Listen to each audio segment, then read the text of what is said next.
ആനയുള്ളതിനാൽ ജനങ്ങൾ അതീവ ജാഗ്രത പാലിക്കേണ്ടതാണ്. നഗരപരിധിയിൽ നിരോധനാജ്ഞ പ്രഖ്യാപിച്ചിട്ടുള്ളതിനാൽ പൊതുസ്ഥലങ്ങളിൽ ആളുകൾ കൂട്ടം കൂടി നിൽക്കുന്നതും റോഡുകളിൽ അലക്ഷ്യമായി ഇറങ്ങി നടക്കുന്നതും വിലക്കിയിരിക്കുകയാണ്.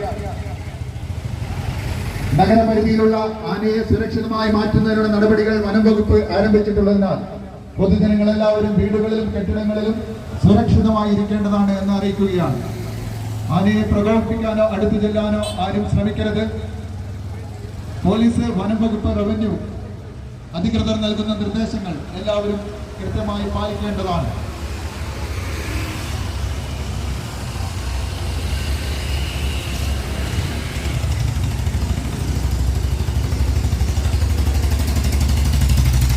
പ്രിയമുള്ളവരെ, മാനന്തവാടി